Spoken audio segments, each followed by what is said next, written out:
A paz do Senhor, meus irmãos. Espero que todos vocês estejam bem. Nós chegamos aqui agora para continuar o nosso estudo, Evangelho de Marcos, capítulo 9. Peguem caneta e papel, façam suas anotações, que a gente vai explanar hoje o Evangelho de Marcos 9 de uma maneira bem prática, irmãos. Amém? Não se esqueçam, irmãos, de estar se inscrevendo no canal, curtindo, compartilhando, tá? Pra gente estar engrandecendo o nome do Senhor Jesus cada vez mais, amém? Então vamos lá, Evangelho de Marcos, capítulo 9, diz assim, o título, A Transfiguração de Jesus. Então lhes falou Jesus com toda certeza, vos asseguro que alguns dos que aqui estão, de modo algum passarão pela morte, até que vejam o reino de Deus chegando com poder. Verso 1 do capítulo 9 de Marcos. Bom, aqui Jesus está falando que alguns, não passarão pela morte até que venha o reino de Deus. Até que vejam o reino de Deus chegando com poder. Porque, irmãos, nem todos nós nos encontraremos com a morte. Nem todos nós nos encontraremos com a morte. O apóstolo Paulo ele vai dizer isso também lá em 1 Coríntios 15, a partir do verso 51. Ele diz assim, eis que vos digo um mistério. Na verdade, nem todos dormiremos. Nem todos dormiremos. O que significa esse dormiremos? Dormiremos significa morrer, né? Esse dormir significa morrer. E Jesus está dizendo aqui que nem todos morrerão até que vejam o reino de Deus chegar com poder. Verso 2 diz assim, passados 6 dias, tomou Jesus consigo a Pedro, Tiago e João, e os conduziu a um lugar retirado no alto de um monte, onde puderam ficar a sós, e ali foi transfigurado diante deles. Segunda coisa aqui, que eu destaco no verso 2. Ele tinha quantos discípulos, Jesus? 12, exatamente. Mas quantos ele levou para o monte? 3, apenas 3. Isso significa o quê? Um lugar de intimidade. Existem pessoas, irmãos, aliás, nós precisamos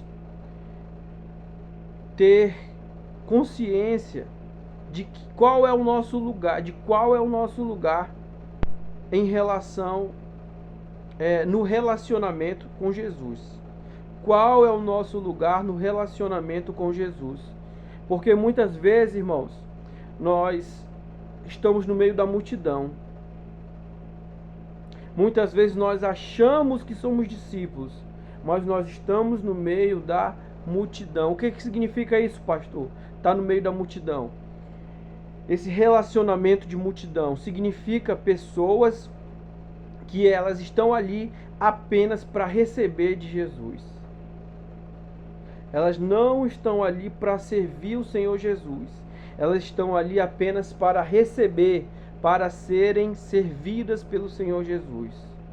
Agora, quando nós passamos em lugar de discípulo, nós passamos a fazer o quê? Discípulo é aquele que imita o mestre. Segundo, discípulo é aquele que quer servir ao seu mestre. Então nós precisamos saber em qual lugar nós estamos. Porque muitas vezes nós estamos no lugar de multidão e nós estamos querendo, que o Senhor nos atenda como discípulo. E a gente vê aqui que como discípulo, tem discípulo que é mais íntimo, né? E até no relacionamento como discípulo, tem discípulo que é mais íntimo, tem discípulo que é mais distante. O melhor exemplo que a gente pode tomar aqui em relação a discípulo é João. João, se você observar, em momento nenhum, Jesus diz que ama ele. Mas ele chegou no nível de intimidade tão grande com Jesus que ele se intitulou o discípulo amado. Ou seja, quando você está num relacionamento com o Senhor, você se sente tão amado por Jesus que você se intitula Eu sou o discípulo amado. Quer dizer, o nível de intimidade, o lugar de intimidade é de tamanha importância, né, que a gente começa a se achar amado pelo Senhor. Então nós precisamos observar, irmãos, se nós estamos no lugar de multidão, nós estamos no lugar de discípulo, ou nós estamos no lugar de discípulo mais íntimo. Nós precisamos observar qual é a nossa localização no relacionamento com o Senhor. Na continuação diz aqui, ó: suas vestes tornaram-se alvas de um branco reluzente, como nenhum lavandeiro em toda a terra seria capaz de alvejá-las. Então apareceu à sua frente Elias com Moisés e estavam conversando com Jesus. Então, a gente vê aqui já nesse verso 3, Jesus se transfigurando, né? E as suas vestes se tornaram alvas e reluzentes. E aí então aparece quem? Elias e Moisés. Qual é o significado? O que isso nos mostra? A aparição de Elias e Moisés. Elias tipifica os profetas e Moisés a lei, os 10 mandamentos. Aí eles estavam conversando com Jesus. E diz assim: e Pedro, tomando a palavra, sugeriu: Rabi, é muito bom estarmos aqui. Vamos erguer 3 tabernáculos. Um será teu, um para Moisés e um para Elias. Pedro não sabia o que falar, pois eles haviam ficado aterrorizados. Bom, então o que a gente vê aqui, irmãos? Primeiro, Pedro, ele dá uma bola dentro, né? Ele acerta o alvo, ele acerta o comentário. Qual comentário? Nessa parte A do verso 5, ele diz: é muito bom estar aqui. Deixa eu te fazer uma pergunta, irmão. Você acha bom estar na presença de Deus? Você tem prazer? Você se deleita na presença de Deus? Se você se deleita na presença de Deus, por que é que você não lê a Bíblia? Por que é que você não ora constantemente? Por que é que você não tem intimidade com essa palavra? Porque você pode falar: pastor, eu amo estar na presença de Deus. Então, se você ama estar na presença de Deus, a Bíblia, a palavra de Deus, sabe? Você tem que estar constantemente em comunhão com essa palavra, lendo, meditando, buscando ouvir a Deus. Porque, irmãos, pensa bem. Se uma pessoa falar que ama estar com você, mas ela não quer te ouvir, ela não quer em momento nenhum te ouvir e ter relacionamento contigo, mas ela fala que te ama, qual a tua opinião? Será que essa pessoa te ama mesmo? Como é que uma pessoa pode amar a outra e não quer ouvir essa pessoa, e não quer se relacionar com essa pessoa, e não quer pedir a opinião dessa pessoa? Que amor é esse? Que amor é esse, irmão? Então a gente precisa observar, muitas vezes nós temos algumas falas incoerentes. Porque a gente fala que ama o Senhor, mas a gente em momento nenhum, sabe, pega a nossa Bíblia para ler, tira um momento de oração com o Senhor. Em momento nenhum a gente faz isso. Que amor é esse? Que amor é esse que a gente só quer ser servido, mas não quer servir? A gente quer que o Senhor nos direcione, quer que o Senhor nos abençoe, mas não quer pedir a opinião dele a respeito de muitas coisas e de muitas questões em nossa vida. Que amor é esse, irmão? A gente precisa pensar nesse momento, sabe? Precisa pensar e precisa ser honesto, sabe? Qual deve ser a nossa oração? Senhor, eu quero te amar, Senhor. Senhor, eu quero, meu Deus, cada dia ter um relacionamento e intimidade contigo. Mas eu não consigo, eu não entendo, eu não compreendo a tua palavra, Senhor. Coloca desejo no meu coração pela tua palavra. Essa deve ser a nossa oração, irmãos. A gente não pode ficar nesse discurso de engano, falando que ama o Senhor, mas a Bíblia está lá, pegando poeira. Fala que ama o Senhor, mas em momento nenhum ora. Só pega na Bíblia quando vem para a igreja. Só ora quando vem para a igreja. Que amor é esse? Sabe? O Espírito de Deus, irmãos, está nos confrontando nesse momento. E a Bíblia diz que o Senhor, ele só corrige a quem ele ama. Amém? Vamos lá, continuar aqui. Então, você vê, Pedro diz, é muito bom estarmos aqui. E ele propõe fazer uma tenda. Aqui na minha versão bíblica diz um tabernáculo. Para Jesus, para Moisés e para Elias. Só que o que acontece? Tipo, Pedro não sabia nem o que estava falando. Pelo fato de ele estar tão assim aterrorizado com aquilo que estava acontecendo. Estava tão espantado com aquilo que estava acontecendo. O que a gente aprende aqui, irmãos? O Apocalipse, ele é uma realidade. O fim dos tempos, ele é uma realidade. Sabe? As coisas ruins que vão acontecer nesse mundo, ela é uma realidade na Bíblia. Então, isso deve ser motivo de alegria para a gente e não motivo de medo, de terror. Muitas pessoas morrendo. Pai contra filho, filho contra pai. O homossexualismo, ele se alastrando a cada dia, o pecado se alastrando a cada dia, as pessoas se esfriando, as pessoas não querem ir para a igreja. Tudo isso, irmãos, tudo isso, sabe, as pessoas perseguindo, sabe, a igreja, perseguindo o evangelho, tudo isso deve ser motivo de alegria para a gente. Por que, pastor, motivo de alegria? Porque é sinal que o nosso Senhor está voltando para nos buscar. É sinal que todo sofrimento vai ter fim. Então deve ser motivo de alegria e não de terror para a gente. Não motivo de ter medo, de desespero, de ficar em depressão. Não, irmãos. Não. Tira isso da sua cabeça. Não fica com medo. Fica alegre. Alegre. Sabe? Quem fica com medo, irmão, é porque muitas vezes vive numa vida de pecado. Vive numa vida de distanciamento com Deus. Não, se levanta, prega o evangelho, faz discípulo, trabalha para o Senhor e vive alegre, porque todo sofrimento ele vai acabar. Amém? Na continuação diz assim,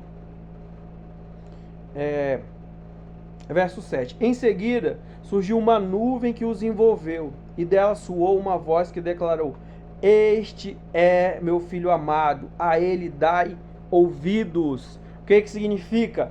Quando Deus, em forma de uma nuvem que representa o poder de Deus, a Shekinah de Deus, diz: Este é o meu filho amado, e a ele dai ouvidos. O que Deus, o próprio Deus, está falando para nós nesse momento? Obedeça a palavra de Deus, obedeça a Jesus Cristo de Nazaré. É isso que o Senhor está falando para mim e para você que me ouve, irmãos. Amém? Diz aqui, e de repente, quando olharam ao redor, a ninguém mais viram, a não ser Jesus. Durante a caminhada, descendo o monte, Jesus lhe ordenou que a ninguém revelassem o que havia presenciado, até que o Filho do Homem tivesse ressuscitado dos mortos. Por que o Senhor fala a respeito para eles não revelar a ninguém o que havia acontecido? Porque aquilo ali era para eles, não era para todo mundo. Irmãos, tem coisas que o Senhor te revela que é para você. Para de compartilhar coisas que Deus não mandou você compartilhar. Deus, muitas vezes, Ele te dá uma revelação, Ele tem algo extraordinário para ti. Ele está falando algo para ti. Aí tu, com a boca grande, vai e quer compartilhar com todo mundo. Não, irmãos. Entenda, nem todo mundo tem coração para receber aquilo que Deus tem para a pessoa. Senão ele ia falar para todo mundo. Ele não ia falar apenas para os discípulos mais próximos. Entenda isso.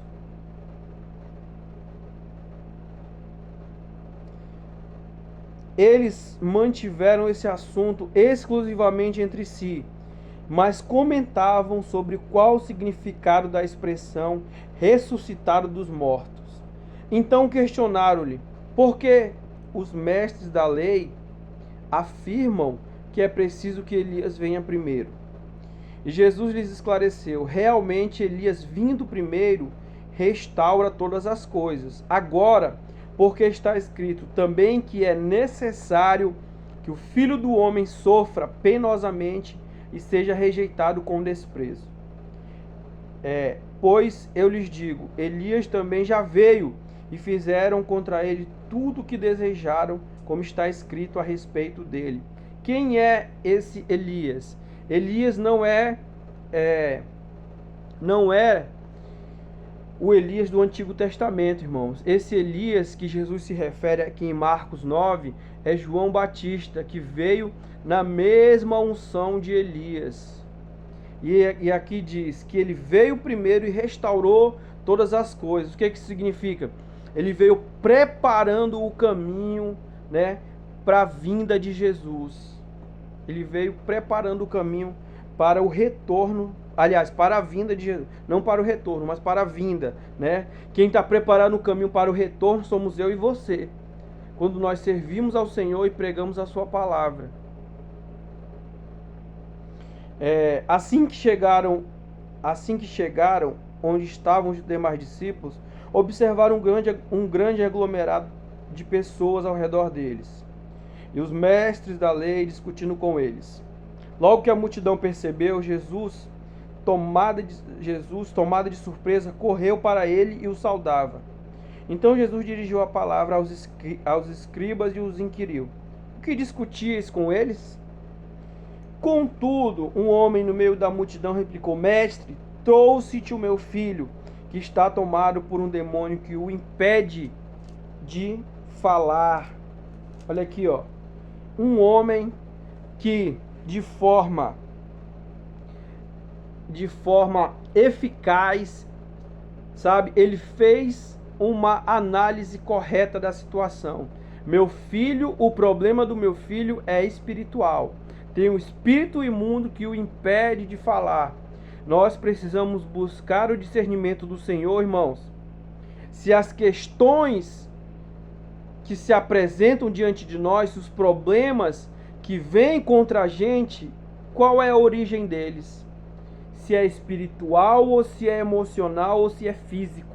Então a gente precisa entender, precisa ter esse discernimento, porque muitas vezes você está com um problema, uma questão emocional, e você está falando que é espiritual. Porque muitas vezes, irmão, dentro da igreja, o que mais se ensina, né, tudo é espiritual, tudo é espiritual. Por quê?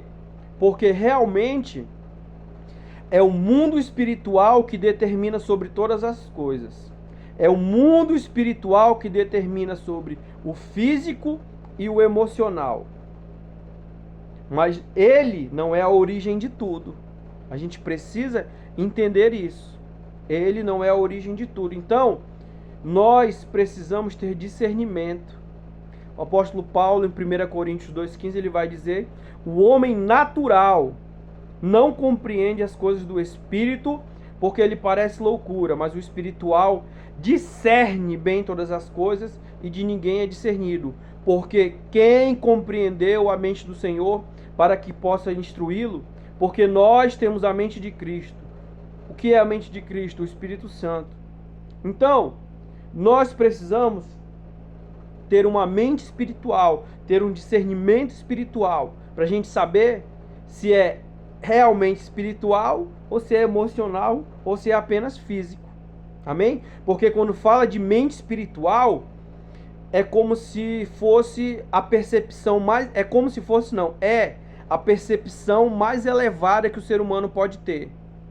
É a mente espiritual, é uma mente espiritual. Amém? Essa é a percepção mais elevada que o ser humano pode ter. É o top, o nível mais elevado, né, de percepção que o ser humano pode ter, é a percepção espiritual. Amém? Mas aí, como eu falei, nem tudo é espiritual. Então a gente precisa ter esse discernimento, sabe? Para entender. Então vamos lá. Na continuação diz assim, ó: onde quer que este o toma, né, o espírito, joga-o no chão. Então ele espuma pela boca, arranja os dentes, fica todo enrijecido. Roguei aos teus discípulos que o expulsassem, o tal espírito, mas eles não conseguiram. Admoestou-lhe Jesus: ó geração sem fé, até quando estarei eu junto a vós? Até quando vos suportarei? Trazei-o a mim. O que a gente vê aqui? Uma geração que é um peso para Jesus. Uma geração que é um peso para Jesus. Que geração é essa, pastor? Uma geração que não tem fé. Quando a gente não tem fé, irmãos, quando a gente deixa a incredulidade dominar nossa mente, nós somos um peso para o Senhor. A gente dá trabalho mesmo para Jesus, irmãos. E logo o trouxeram. Assim que o Espírito viu Jesus, no mesmo instante provocou uma convulsão no menino. Este caiu no chão e começou a rolar, espumando pela boca. Aqui já foi a última cartada do espírito imundo, né? A última investida do espírito imundo para tentar matar o menino. Irmãos, a gente precisa entender que o diabo, a todo momento, aliás, a todo momento nós estamos sob ataque maligno. Mas não chega até em nós porque quem está ao nosso redor são os anjos do Senhor, é a presença de Deus, né? O diabo ele está ao nosso derredor. Então, a todo tempo a gente está sofrendo ataque maligno, mas ele não chega até a gente por causa de Deus. Mas a gente precisa ter esse discernimento e esse entendimento. Então Jesus indagou ao pai do menino: há quanto tempo isto está lhe acontecendo? E o pai declarou: desde a infância. Irmãos, deixa eu compartilhar algo profundo aqui com você, mas eu não vou me estender muito. Existem muitos problemas que nós enfrentamos que é desde a infância, que é de muito tempo. Talvez você não saiba, talvez você não tenha consciência de alguns comportamentos que você tem, sabe? De algumas atitudes que você tem, algumas atitudes ruins que você tem, sabe? E você não entende por que eu sou assim, por que eu estou agindo assim, por que eu sou grosseiro desse jeito, por que eu sou estúpido, por que eu sou imaturo desse jeito. Por quê? Porque esse problema ele já vem lá de trás. Ele já vem de muito tempo, sabe? A infância de muitas pessoas, ela produziu marcas, ela produziu traumas de muitas pessoas. E as pessoas não, e muitas pessoas não se livraram disso. Não se livraram disso. E isso, deixa eu te explicar. E isso tem prejudicado a vida e o relacionamento de muitas pessoas. Por que você acha que você não consegue ser um bom pai? Porque você nunca se sentiu como um filho amado. É por isso. Por que você acha que você não consegue ser uma boa mãe? Porque você nunca se sentiu como filha amada. Agora eu abro um parêntese para isso que eu estou falando. Agora isso não é responsabilidade do... Agora você não vai jogar culpa nem no seu pai nem na sua mãe, não. Você vai se responsabilizar. Por quê? Porque agora você é um adulto.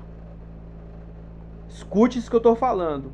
Não jogue a responsabilidade das coisas ruins da sua vida no seu pai e na sua mãe. Você é um adulto e você é autorresponsável pela sua vida. Amém? Isso que eu estou falando é apenas para gerar uma reflexão, para trazer a consciência a algumas coisas. Mas não haja como uma criança, não haja de forma infantil e imatura. Ok? A responsabilidade das nossas vidas, meus irmãos, é nossa. Por mais que os nossos pais não tenham sido pais, sabe, ideais, porque nenhum pai é, né? Mas a gente tem que olhar para frente agora e não ficar preso ao passado. Amém? Muitas vezes esse demônio tem jogado no fogo e na água para matá-lo. Todavia, se tu podes fazer algo, tem compaixão de nós e de alguma maneira ajuda-nos. Se pode, Jesus pergunta, se pode, né? Contestou Jesus, tudo é possível ao que crê. E aí? A tua fé é essa? A tua fé é essa, que tudo é possível ao que crê? A tua fé, a sua crença é essa? Se a sua crença for essa, amém. Imediatamente o pai do menino asseverou, creio, ajuda-me a vencer a minha falta de fé. Isso aqui para mim é sensacional, irmãos. Por quê, pastor? Porque ele, em outras palavras, ele disse, sabe o quê? Eu acredito, mas eu não creio.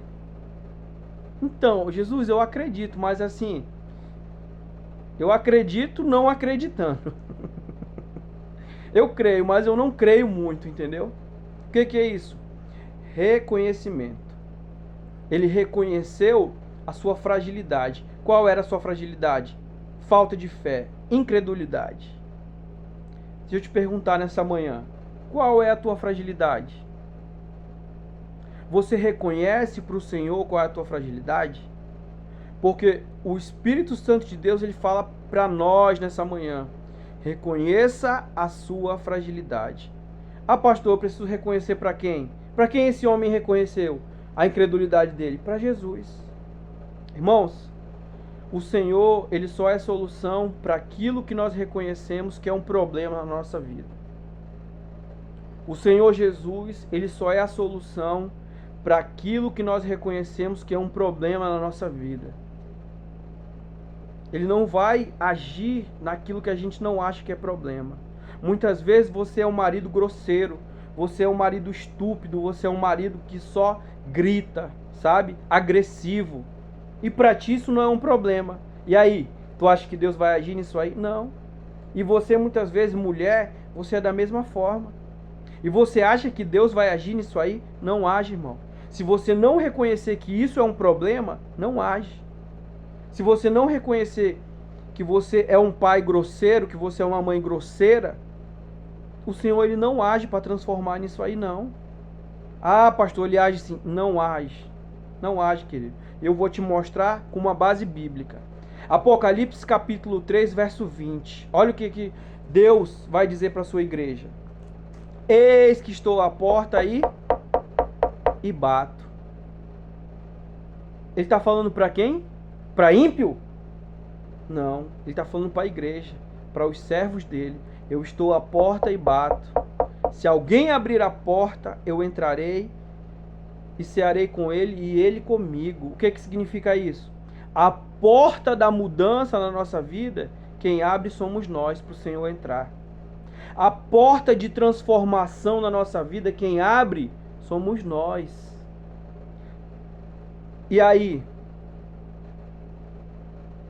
Estou te mostrando na Bíblia. E ele diz assim, eu entrarei, cearei com ele e ele comigo. O que significa isso? Comunhão, intimidade. E a gente sabe, vê aqui nos evangelhos, todo lugar que Jesus passava havia mudança, havia milagre e havia transformação. A pergunta é, onde que Jesus está na tua vida? Ele está do lado de dentro ou está do lado de fora? Tem muitas pessoas na igreja, irmão, porque o Senhor está falando para a igreja.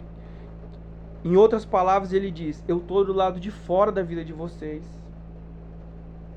Irmãos, se nós somos pessoas de coração duro, somos pessoas que não querem perdoar, somos pessoas que não reconhecemos os nossos erros e as nossas falhas, sabe onde que o Senhor está? Ele está do lado de fora da nossa vida. Está do lado de fora.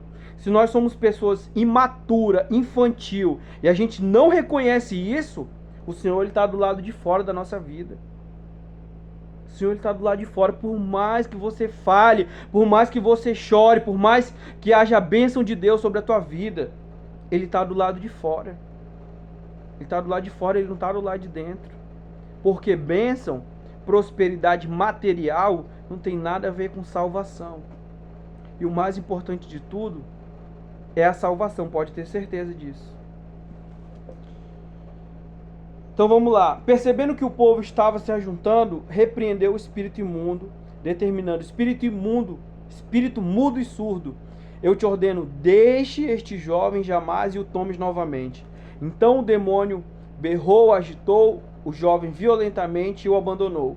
O menino ficou desfalecido, a ponto de todos afirmarem: ele morreu. Ele morreu.